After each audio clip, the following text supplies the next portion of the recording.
What's up, Razmanites? You got the Razman here for Geeky.com and YouTube. The following is an audio commentary video with my pal RotisserieiJamie on the three main feuds of WrestleMania. And the reason it turned into an audio commentary is because I did simultaneously film with my camera while recording on Skype. It was supposed to be just like the Jericho VS Taker rumor video that Jamie and I did on her channel a few weeks ago. There was also supposed to be a version of that video that never aired on here because the next night on Raw we learned that that feud wasn't happening and I didn't have kid time to upload it. But anyway, the reason that this turned into an audio commentary is because the video just ended up being all over the place. We knew what we wanted to talk about, but it ended up being a lot like the radio show where it was just really all over the place and a natural conversation, and that made it too tight to be able to cut between Jamie's voice and my voice in two different tracks. I tried it and it just wouldn't have worked. So I hope you all will still enjoy the audio commentary style and not mind it. Just treat it like you're listening to an edition of the radio show, which Jamie has been a part of many, many times. So enjoy it. Oh, and also I know that I said that this episode was originally not going to air until after I did my two recent reviews, and I apologize for Toby in the background, but I know I said that it wasn't going to air until after I did the two reviews for Moneyball and The Rock, the epic journey of Dwayne The Rock Johnson. But after Raw this week, I really wanted to air the episode now. So enjoy, and I will see you all on camera next time.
Okay, so yeah, like I said, this is just going to be a video sort of talking about how they booked the three main feuds and where they're going and their progress and all of those things.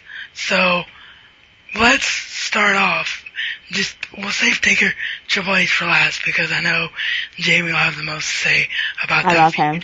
Yeah. So we'll save that for last in case the episode gets long. So, let's start with Jericho Punk, because as much as it pains me, it'll probably be the quickest of the three feuds to talk about, because before last night, it really had lost steam. With the way that they booked Elimination last night, at the time we're recording this kind of died video, off. You probably won't see it until Wednesday, but yeah, as Jamie was saying, it kind of died off, and they really didn't do anything with it. It was kind of like, okay, we know it's coming, but nobody's saying anything. And then last night on Raw, finally, They weren't doing much with it in the first place. No, they weren't. I mean, it was like we got the return vignettes, and then we got Jarrett trolling, and then there was nothing there. But last night, finally, they gave Chris Jericho the time on the mic, which we all said it right from the very beginning. What's going to sell this feud of Punk versus Jericho was their mic skills. Yeah. Both of them have such amazing mic skills, seriously. When they were both in that ring, I'm just like, oh my god, the IWC must be marking out right now. Yeah, it was amazing.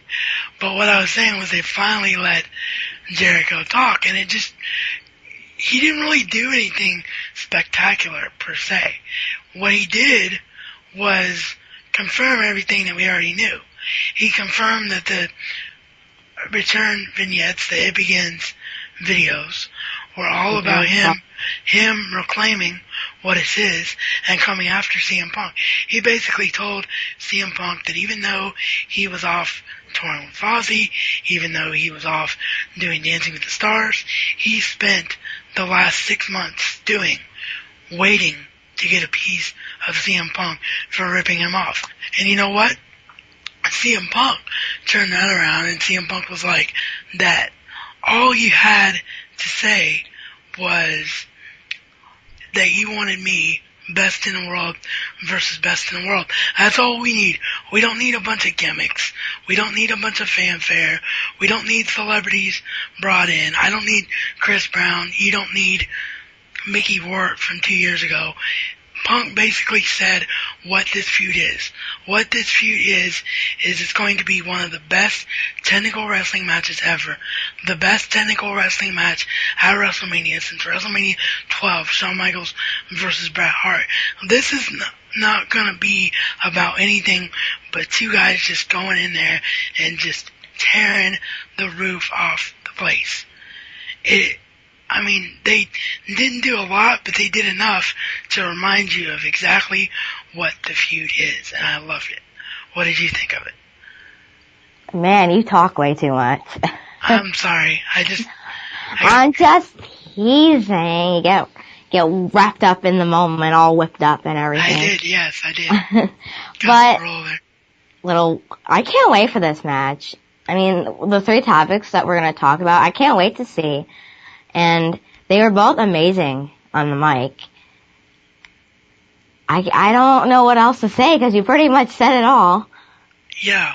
Well, I mean, what did you think about what Jericho was saying about how he didn't have to put best in the world on the back of a t-shirt because we called him the best in everything he does because he just goes out there and shows it. He did it in the ring. Do you agree with what he was saying, and do you think that's the difference between him and Punk, or do you think that Punk has the right to put it on a shirt because Punk is done? I don't know, because I love them both. I hate choosing between people. Like, your two favorite people on the ring, you gotta choose someone. Well, no, I'm not saying choose. No, you know what I mean. I'm just saying, like, they're both awesome, so it's kind of hard to, Yeah, I definitely agree with that. So yeah, the Jericho Punk. But sure, I agree with Jericho. If I had to choose someone. But. Yeah, I think they both make great points. And the feud just picked up so much steam because they let them talk. And the more they let them talk, the more exciting it's going to be because, like I was saying, come WrestleMania. Yeah, exactly. Because come WrestleMania, it's going to be balls to the walls, bell to bell, 30 minutes of epic wrestling, and that's exactly what this match should be. So, now let's move on to Cena versus The Rock. This has been a great couple of weeks for Cena versus The Rock. Whether you like The Rock being back, whether you're saying The Rock is just using WWE, that's not what this video is about. That's for a whole another separate thing. What I'm talking about is just the way they build up this feud. And the last 2 weeks is when we finally saw the feud start to move, because Cena got in the ring last week and cut a great promo and basically said everything that a lot of the hardcore fans feel, and I know the boys in the back in the WWE locker room feel about The Rock being back. Then The Rock comes back this week, and he basically tells Cena that he's too literal, that he doesn't understand what The Rock is there for and why The Rock is back. Then Cena comes back out, goes face to face with The Rock, calls The Rock for having his promo written on his arms, which I don't think there was really anything that was scripted there. I think that is probably something that a lot of wrestlers do. I've seen guys do it on the indie level anyway, where if they've got a long promo to go through and they're trying to hit their points and they don't want to lose track of where they are, they'll put the promo on the arm, or they'll put it, somewhere where they can see it, but it's usually out of camera shot. But the thing that was kind of interesting was that the WWE cameras really didn't do all that good a job at trying to hide the words on The Rock's arm. Like, they made it a little fuzzy, but then not.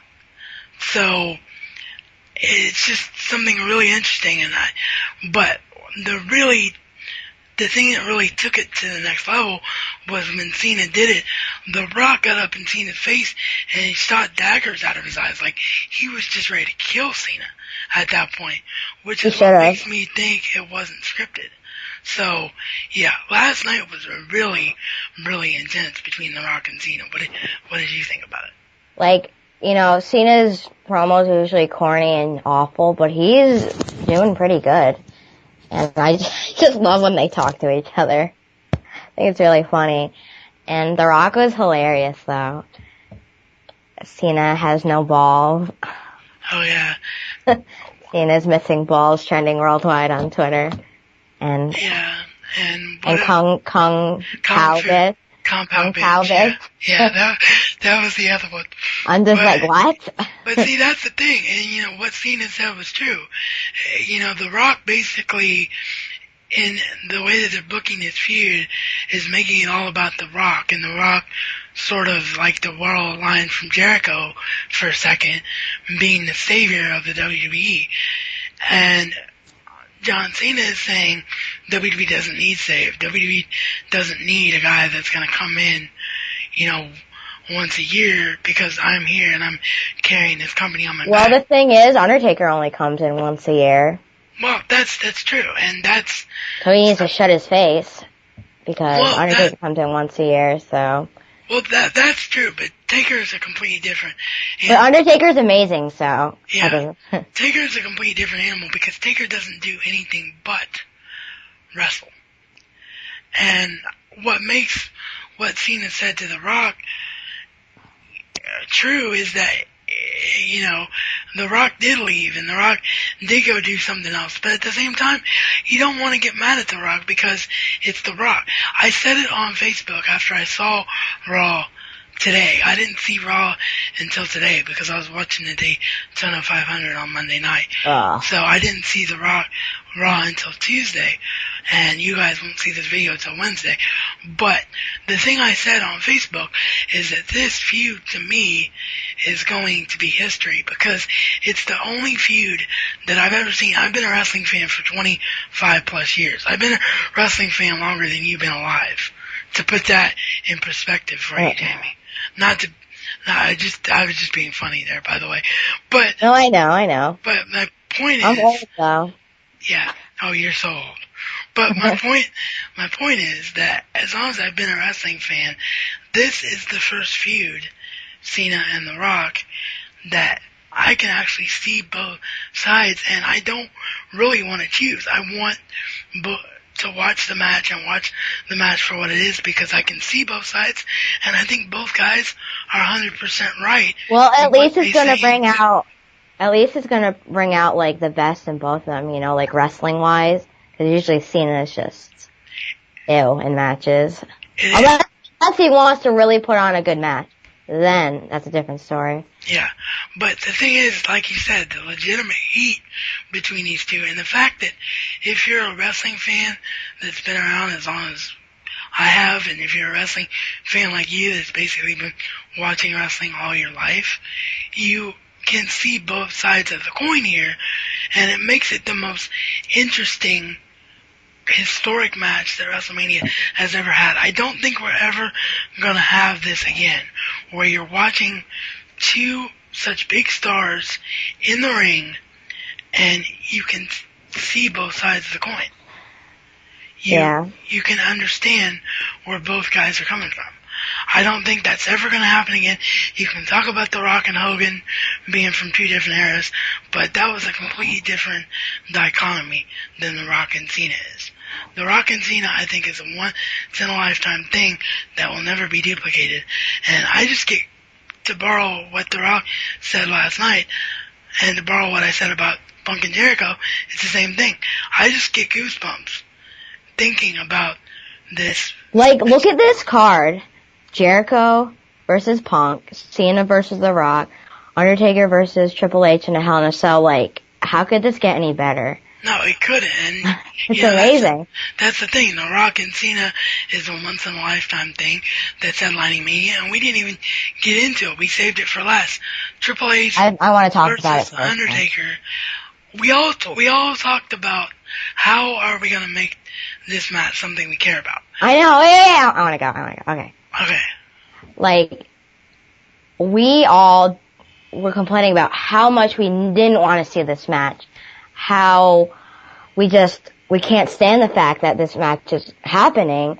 And the way they've been building it up, the promos, and the fact that they have Hell in a Cell, that they're now going to fight in a Hell in a Cell, it's absolutely amazing. And that's how people are just can't wait for this match. That's how we care. And who even saw Hell in a Cell coming? Like, we obviously saw Triple H versus Undertaker coming. We thought that was going to be predictable, and we maybe thought Shawn Michaels was going to get involved, and we were kind of right on that. But then they put Hell in a Cell in there, and who expected that? Like, I love when they throw stuff at us that's just unexpected. Yeah, I mean, this is the only way they could have made this work. They had to do something that made it feel like a finale between Taker and Triple H. And Hell in a Cell is that finale. You got the two best guys in history as far as being able to be in the cell and win.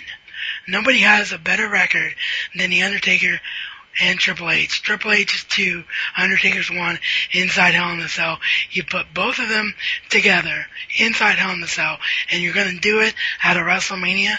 I mean, and the fact that these two have been in just about every Hell in a Cell match. Taker never loses at WrestleMania, and Triple H usually doesn't lose at a Hell in a Cell. Yeah, he's undefeated inside Hell in a Cell. He's never lost.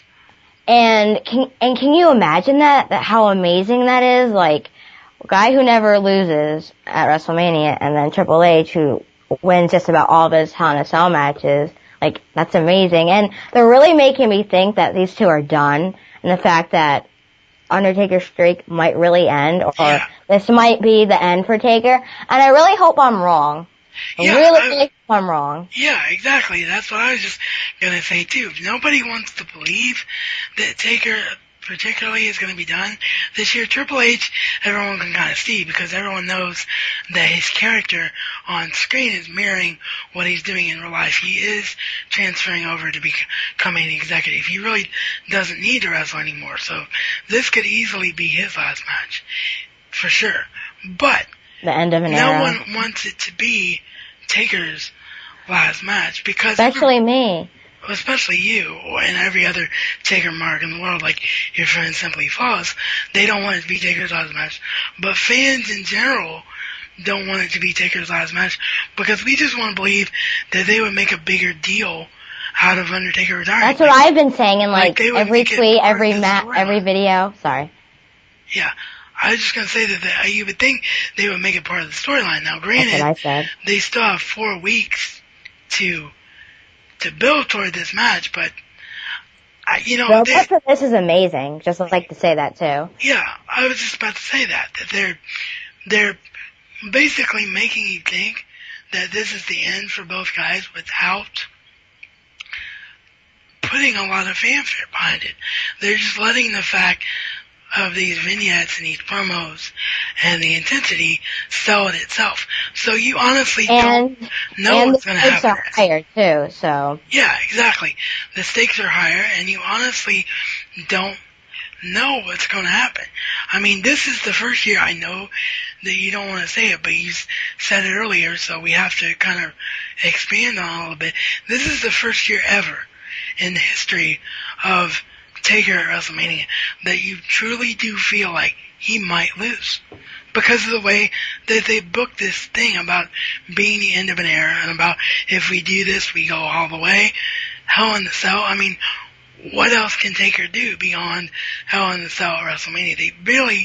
They booked this so well that I know for the fact that we all never wanted to see this match, and what they're doing to make us interested in this match is pretty awesome. I mean, like, a few months ago, none of us wanted to see this. Yeah. Now I hate the fact that they're making me so excited to see this match for the third time that they're facing. Yeah. I think that everyone, especially you, is picking Taker to go 20-0, but you have to admit, putting your Taker fandom aside, well, yeah, you did, but I'm just reiterating it again. You have to admit that this is the first year where that seed of doubt is in there.